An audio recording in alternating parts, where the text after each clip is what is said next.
Sidang ke-13 kasus dugaan penodaan agama dengan terdakwa Basuki Cahayapurnama digelar hari ini. Majelis Hakim kasus dugaan penodaan agama dengan terdakwa Basuki Cahayapurnama menolak kakak angkat Ahok sebagai saksi fakta. Andi Analta Amir, kakak angkat Ahok, ditolak Majelis Hakim karena kerap hadir di persidangan sebelumnya. Majelis Hakim khawatir kesaksian kakak angkat Ahok tidak akan objektif. Kita bergabung langsung dengan Arief Kurniawan di Gedung Kementerian Pertanian yang mengikuti jalannya sidang kasus dugaan penodaan agama. Arief, apa saja menjadi keterangan para saksi yang dihadirkan hari ini di persidangan? Ya, selamat siang menjelang sore Elvira. Sidang kasus penodaan agama dengan terdakwa Basuki Cahayapurnama yang ke-13 sudah selesai dilakukan. Tadi saksi terakhir yang dihadirkan yaitu saksi fakta ketiga Bambang Waluyo Hadikusumo yang merupakan politisi dari Partai Golkar, dan ia adalah saksi fakta yang ikut serta bersama Basuki Cahayapurnama ke Pulau Seribu pada tanggal 27 September 2016 lalu. Dan memang total untuk hari ini hanya menghadirkan dua saksi, yaitu yang pertama adalah Eko Cahyono, Wakil Rektor dari Universitas Dharma Persada, yang sekaligus juga ia pernah berpasangan dengan Basuki Cahayapurnama pada saat Pilkada Bangka Belitung pada tahun 2007. Dan saksi kedua adalah kakak angkat Ahok, namun Andi Analta Amir, kehadirannya ditolak oleh Majelis Hakim. Majelis Hakim berpendapat bahwa karena kakak angkat Ahok, Andi Analta Amir, sudah pernah datang sebanyak 3 kali ke persidangan Basuki Cahayapurnama sebanyak 3 kali, dikhawatirkan kesaksian dari Andi Analta Amir tidak akan objektif, sehingga akhirnya Majelis Hakim menolak kesaksian dari Andi Analta Amir, sehingga dilanjutkan oleh Bambang Waluyo Hadikusumo. Dan sedikit mereview, tadi pada kesaksian pertama Eko Cahyono ini ia sudah mengenal Basuki Cahayapurnama sejak tahun 2005 lalu pada saat Ahok masih menjabat sebagai Bupati Belitung Timur, dan Eko Cahyono menjabat sebagai Kepala Bapeda dari Bangka Belitung. Dan dalam kesaksiannya, Eko Cahyono mengatakan ia tidak percaya jika Basuki Cahayapurnama mempunyai niat untuk menjelek-jelekan agama Islam, karena ia sendiri sebagai seorang Muslim juga tidak suka jika agama Islam dijelek-jelekan. Eko Cahyono mengungkapkan bahwa selama ini sosok Basuki Cahayapurnama ia tumbuh dan besar di lingkungan Muslim, sehingga tidak mungkin seorang Basuki Cahayapurnama menjelek-jelekan agama Islam. Terlebih lagi ketika Ahok masih menjabat sebagai Bupati Belitung Timur, Eko Cahyono menjelaskan bahwa ia tersentuh ketika Basuki Cahayapurnama memberangkatkan haji orang-orang miskin di Bupati Belitung Timur secara gratis untuk naik haji. Dan atas dasar inilah Eko Cahyono tidak yakin dan tidak percaya jika seorang Basuki Cahayapurnama ingin menodai agama Islam. Dan tadi juga Majelis Hakim sempat menyinggung apakah bentuk kampanye hitam mengenai surat Al-Maidah ayat 51 ini pernah terjadi pada saat pemilihan pilkada di Bangka Belitung.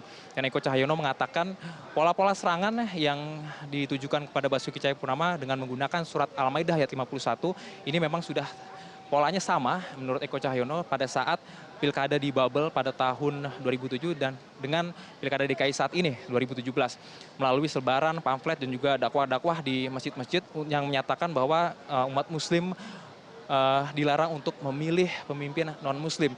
Dan inilah yang dicoba untuk dibandingkan oleh Eko Cahyono di hadapan Majelis Hakim bahwa memiliki pola serangan yang sama. Dan ketika Majelis Hakim menanyakan apakah dengan pola serangan seperti itu mempengaruhi tingkat kepemilihan atau elektabilitas, dan Eko Cahyono menjawab karena bentuk serangannya dilakukan secara masif dan juga secara terus-menerus, Eko Cahyono mengatakan bisa saja ini mempengaruhi tingkat elektabilitas dari pemilih. Namun Eko Cahyono mengakui ia dan timnya belum melakukan survei apakah memang serangan-serangan politis Al-Maidah ayat 51 ini mempengaruhi kekalahannya pada Pilgub Bangka Belitung pada tahun 2007 lalu.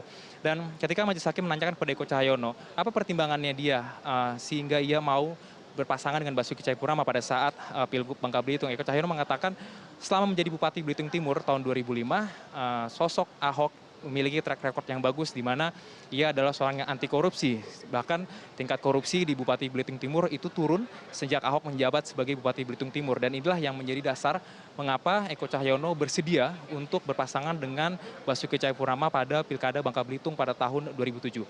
Dan saksi berikutnya setelah Andi Analta Amir ditolak kesaksiannya adalah Bambang Waluyo Hadikusumo. ini adalah saksi fakta kedua yang dihadirkan oleh pihak kuasa hukum. Bambang Waluyo menyaksikan secara langsung pidato Ahok di Kepulauan Seribu. Dalam kesaksiannya Bambang Waluyo mengatakan ia ikut ke Kepulauan Seribu karena memang diajak oleh Basuki Cahayapurnama. Karena memang latar belakang Bambang Waluyo sebagai seorang pengusaha budidaya ikan kerapu. Namun pada saat kunjungan ke Kepulauan Seribu, Ahok melarang Bambang Waluyo untuk ikut satu kapal dengannya karena Ahok tidak ingin keikutsertaan Bambang Waluyo dianggap sebagai salah satu bentuk kampanye, dan akhirnya Bambang Waluyo ikut serta dengan Ahok cuman beda kapal tapi dalam satu rombongan. Dan selama berada di Pulau Pramuka pada tanggal 27 September 2016, Bambang Waluyo menyaksikan secara penuh pidato Ahok di lokasi di tempat pasar pelelangan ikan. Selama 30 menit berpidato, poin-poin penting yang disampaikan oleh Bambang Waluyo adalah pada saat Ahok menyampaikan pidato tersebut itu lebih banyak membahas mengenai program budidaya ikan kerapu, lalu juga bagaimana proses kerjasama untuk masalah keuangan dan juga bagaimana pola-pola transportasi yang ingin diterapkan. Dan Bambang Waluyo juga mengungkapkan sebetulnya ketika Ahok mengungkapkan kata-kata Al-Maidah 51 itu sebenarnya tidak ditujukan untuk masalah penodaan agama. Namun sebetulnya Ahok ingin meyakinkan kepada masyarakat Kepulauan Seribu bahwa jangan takut jika Ahok tidak terpilih lagi dalam Pilkada DKI 2017 karena program budidaya ikan kerapu akan terus berjalan. Jadi Ahok ingin menekankan bahwa terpilih atau tidak terpilihnya ia dalam Pilkada DKI 2017 ini tidak akan mempengaruhi program budidaya ikan kerapu. Program tersebut akan terus berjalan meskipun Ahok tidak terpilih kembali. Dan inilah yang ditekankan bahwa memang program-program kerja dari Pemprov DKI untuk membudidayakan ikan kerapu di Kepulauan Seribu. Dan selain itu juga Bambang Waluyo mengungkapkan ada perbedaan sangat besar antara video yang diunggah oleh Bu Nuyani di Facebook dan ketika dalam Bambang Waluyo menghadiri langsung acara tersebut. Di video yang diunggah oleh Bu Nuyani di Facebook itu hanya sebagian kecil saja yang tidak memperlihatkan adanya komunikasi dua arah antara Ahok juga dengan warga Kepulauan Seribu yang menyaksikan secara langsung. Bambang Waluyo menjelaskan ketika Ahok berpidato dan ketika ia menyebut jangan mau dibohongin orang pakai surat Al-Maidah 51. Dan pada saat Ahok mengungkapkan kata-kata tersebut, ada bentuk komunikasi dua arah yang terjadi pada saat pertemuan tersebut. Dan Bambang Waluyo menyebut bahwa warga yang hadir di situ sekitar 200 orang merasa tidak tersinggung atau tidak tersakiti dengan komentar Ahok tersebut karena warga di situ tahu bahwa maksud dari Ahok mengungkapkan kalimat tersebut adalah ingin menekankan bahwa jangan takut jika tidak memilih saya, jangan takut jika saya tidak terpilih lagi karena program budidaya ikan kerapu ini akan terus berjalan meskipun ia tidak kembali terpilih dalam Pilkada DKI Jakarta 2017. Dan inilah bentuk kesaksian-kesaksian meringankan yang dihadirkan oleh kuasa hukum Basuki Cahayapurnama dalam persidangan ke-13 ini. Dan tadi untuk closing statement di hari persidangan, Basuki Cahayapurnama mengatakan bahwa ia didukung oleh sejumlah partai pengusung seperti Golkar, Nasdem, Hanura. Namun ketika acara pada tanggal 27 September 2016, Ahok mengatakan bahwa ia hanya mengajak Bambang Waluyo karena memang ia memiliki latar belakang dengan budidaya ikan kerapu dan ia tidak mengajak kader ataupun politisi partai lainnya karena memang tidak memiliki kaitan langsung atau tidak mempunyai hubungan dengan program kerja Pemprov DKI karena Ahok tidak ingin mengajak politisi dari partai pengusung ini dituding sebagai salah satu bentuk kampanye. Demikian Elvira. Baik Arief, terima kasih informasi Anda langsung dari Gedung Kementerian Pertanian.